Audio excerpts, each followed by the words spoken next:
Have you ever wondered what would happen if someone humiliated an 81-year-old war veteran in front of a packed diner? Everyone watched in shock as a ruthless thug crossed the line with one cruel slap. But what happened just minutes later left the entire town speechless. This is a powerful story about courage, respect, family, and the unexpected consequences of underestimating the wrong person. Before we begin, don't forget to like this video, share it with your friends, and subscribe to the channel for more unforgettable stories. Now, grab your seat, and let's get started.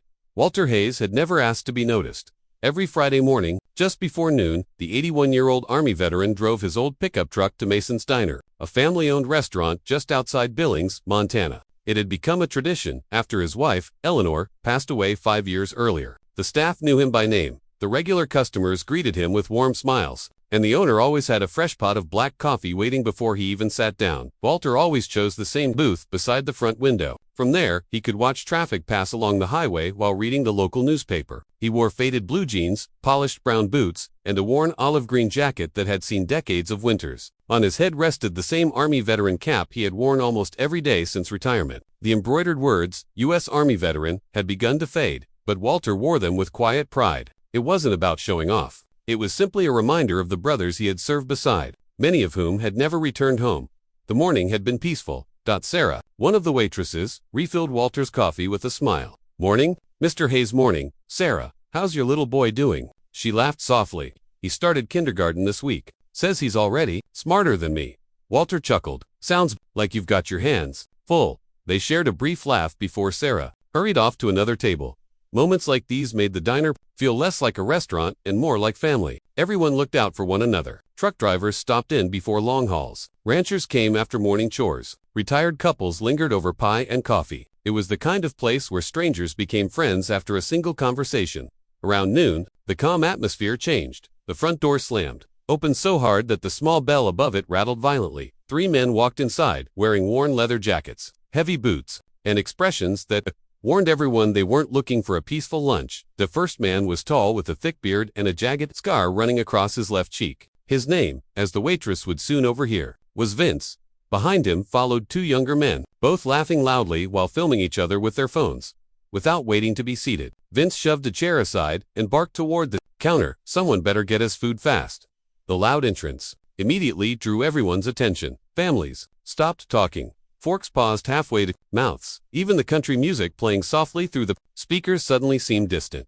Sarah approached carefully with a polite smile. "Good afternoon, gentlemen. I'll be happy to help you. If you'll just give me a moment," Vince interrupted by slamming his hand onto the counter.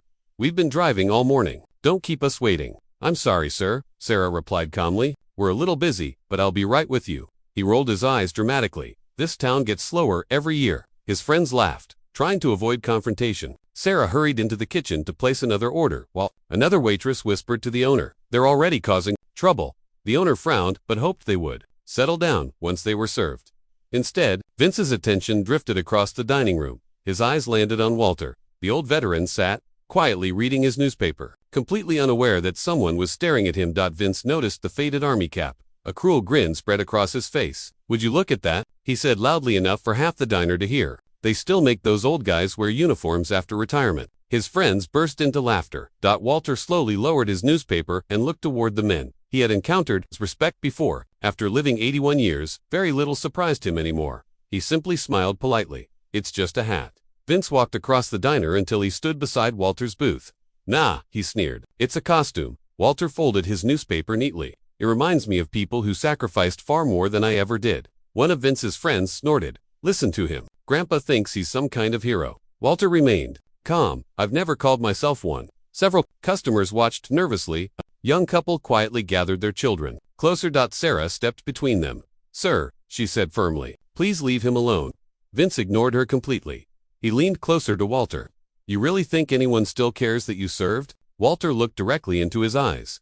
"I don't wear this cap because I need people to care." "Then why wear it?" "Because every time I put it on, I remember friends who never got the chance to grow old." For just a second, the diner fell completely silent. Even Vince's companions stopped laughing, but the silence didn't last. Vince's expression hardened. "I've had enough of your speeches." Before anyone could react, he swung his arm. Asterisk, asterisk, crack. Asterisk, asterisk. The slap echoed across the diner like a gunshot. Walter's glasses flew off his face and skidded across the floor. A coffee cup rattled on the table. Several customers gasped in shock. Sarah screamed. An elderly woman covered her mouth. With both hands, Walter remained seated for a moment, stunned more by the disrespect than the pain. His cheek burned, but he slowly bent down, retrieved his glasses, and carefully placed them back on his face. Not once did he raise his voice. Not once did he threaten the younger man. Instead, he looked up calmly and said, "My father taught me that real strength isn't measured by the fists you throw. It's measured by the lives you protect." Vince laughed loudly. Save the lecture. Old man, one of his friends, pulled out a phone and started recording. "This is going to get thousands of views," he said, grinning. Humiliation filled the room, but fear kept everyone frozen. Several people wanted to help Walter, yet no one wanted to risk provoking three aggressive men. Then, just as Vince opened his mouth to mock the veteran again, the bell above the front door rang once more. A tall man in his early 40s stepped inside carrying a black motorcycle helmet. He wore worn blue jeans, a plain black t-shirt, and a leather riding vest with no patches visible from the front. His eyes immediately scanned the diner. Stopped on Walter. He saw the red mark across his father's face. He saw the broken silence. He saw the phone's recording. His expression changed instantly. "Dad." Walter slowly looked toward the entrance. Daniel. Without another word, Daniel walked across the diner. His footsteps were steady, his face unreadable, but everyone could feel the tension building with every step. He looked directly at Vince. "You have exactly one chance," he said in a calm, controlled voice. "Apologize to my father." Vince smirked. "And who exactly are you supposed to be?" Daniel stared at him for a long second before quietly reaching into his pocket, pulling out his phone and dialing a number. When the call connected, he spoke only 4 words. "Brothers, I need you." Daniel slipped his phone back into his pocket without another word. The diner was so quiet that everyone could hear the ticking of the old clock hanging above the pie display. Vince looked around the room before, laughing loudly. "That's it," he mocked. "You called your buddies." His 2 friends laughed with him. "Oh no," one of them joked. "We're all supposed to be scared now." Daniel didn't respond. Instead, he pulled out a chair and sat beside his father. "Are you hurt?" he asked softly. Walter gently touched the side of his face where the slap had landed. "I've had worse days." Daniel forced a small smile. "I know." Sarah hurried over with a clean towel and a bag of ice. "I'm so sorry, Mr. Hayes." Walter accepted the ice with a grateful nod. "You've got nothing to apologize for."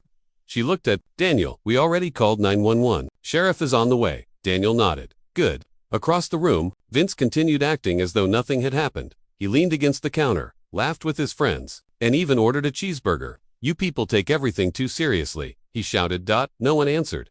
The customers avoided eye contact, but many secretly pulled out their own phones. Several had recorded the assault from different angles. Others quietly uploaded the videos to cloud storage in case the evidence was needed later. Outside, the afternoon sun reflected off the empty highway. Then a faint rumble echoed in the distance. At first it sounded like approaching thunder. One customer glanced toward the window. "Storm coming." An elderly truck driver slowly stood and shook his head. No. The rumble grew. Louder. Deeper. Stronger. The windows vibrated. Slightly. Coffee rippled inside, untouched mugs. Every few seconds, another engine joined the chorus until dozens of motorcycles could be heard approaching together. Heads turned toward the parking lot. Sarah slowly walked to the front window. "Oh my!" One motorcycle rolled into the lot. Then another. 5 became 10. 10 became 20.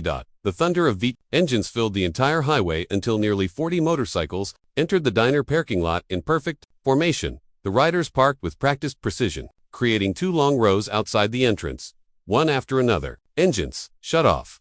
Silence returned almost instantly. The sudden quiet felt even louder than the motorcycles had. Vince's confident grin faded. "What?" His friends hurried toward the window. "They're bikers." "No kidding." One of the customers whispered the words almost under his breath. "Hells Angels." The leather jackets outside carried the unmistakable red and patches. The parking lot had become a sea of motorcycles. Inside the diner, nobody moved. The front door opened. One rider entered. Then another. Then another. Boots echoed across the wooden floor. Each biker removed his sunglasses before quietly stepping to one side. There was no shouting. No threats. No display of aggression. Only disciplined silence. Within moments, more than 24 riders stood behind Daniel. The remaining members respectfully waited outside. Daniel finally stood. He faced the group and spoke in a calm voice. "Thank you for coming." An older biker with a great beard nodded once. "You said family needed us." Daniel placed a hand on Walter's shoulder. "This is my father." Every biker looked toward the elderly veteran. He served this country with honor. Today, while sitting here eating lunch, someone decided to strike an veteran because he thought it would make him look tough. Not a single biker spoke. There, silence was far more intimidating than shouting could ever have been. Vince swallowed hard. For the first time that afternoon, he looked genuinely nervous. His friends quietly stepped away from him. One even muttered, "This wasn't part of the plan." Walter slowly rose from his booth. Despite everything that had happened, his voice remained calm. "Daniel," his son immediately turned. "I didn't teach you to settle problems with violence." Daniel nodded respectfully. "No, sir. You taught me that strength means protecting people who can't protect themselves." Walter smiled faintly. "And what does that mean today?" "It means doing this the right way." Daniel faced Vince once more. "The sheriff is already coming." He pointed toward the ceiling. "The security cameras recorded every second of what happened." Sarah added quietly. Several customers recorded it too. One by one, people around the diner raised their phones. A middle-aged rancher spoke first. "I've got the whole thing." "So do I," another customer said. "I recorded it from the beginning," added a young college student. An elderly woman, who had been quietly eating pie, looked directly at Vincent. "I'll testify in court." The room that had been frozen, in fear only minutes earlier, suddenly stood together. Vince realized there was nowhere left to hide. His own friends avoided looking at him. The biker with the gray beard stepped forward just enough to speak. "No one's touching you." He paused. "But you're going to do the right thing." Vince looked around the room. Nearly every pair of eyes was fixed on him. Not with hatred, with expectation. His shoulders slowly slumped. He removed his sunglasses, walked toward Walter, and lowered his head. I'm sorry, sir." Walter studied the young man for several long seconds. Finally, he extended his weathered hand. "A real man isn't someone who never makes mistakes," Walter said quietly. "A real man is someone who has the courage to admit them and change." Vince hesitated before shaking the old veteran's hand. At that exact moment, flashing red and blue lights reflected through the diner windows. Several sheriff's deputies stepped inside. After reviewing the security footage, collecting witness statements, and watching the cell phone recordings, they placed Vince under arrest for assault on an elderly man. As deputies escorted him outside in handcuffs, he glanced back at Walter. "I'm sorry," he repeated, this time sounding sincere. Walter simply nodded. Once the patrol cars pulled away, the bikers remained where they stood, without anyone giving an order. Every rider removed his helmet. One by one, they raised a hand in a respectful salute to the elderly veteran. Walter's eyes filled with tears. He slowly returned the salute. The entire diner burst into heartfelt applause, not because anyone had won a fight, but because dignity, respect, and justice had prevailed without another punch being thrown. The applause continued long after the sheriff's patrol cars disappeared down the highway. Walter stood quietly in the middle of the diner, overwhelmed by the respect surrounding him. His eyes were moist, but there was no anger left in them, only gratitude. He looked around at the familiar faces of the waitresses, truck drivers, ranchers, and families who had stood together when it mattered most. Daniel stepped beside his father. "You okay?" Walter smiled faintly. "I am now." Sarah wiped away a tear before walking over with a fresh cup of coffee. "This one's on the house," she said. Walter chuckled. "You've been saying that every Friday for 5 years.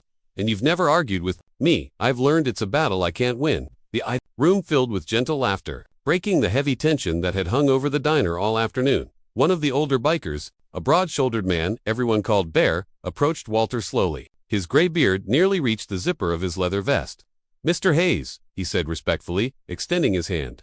"I've ridden motorcycles for over 30 years, and I've met a lot of brave men. Today, you reminded all of us what courage actually looks like." Walter shook his hand firmly.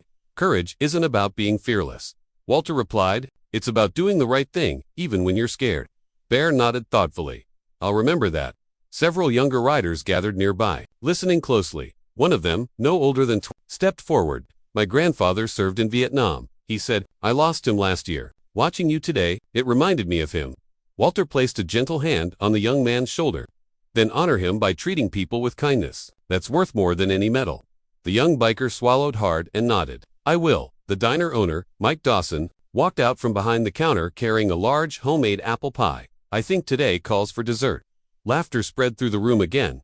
Mike cut generous slices for everyone: customers, waitresses, deputies who had returned to finish paperwork, and every biker who had come to support Daniel for nearly an hour. Strangers shared tables, traded stories, and forgot they had ever been strangers at all.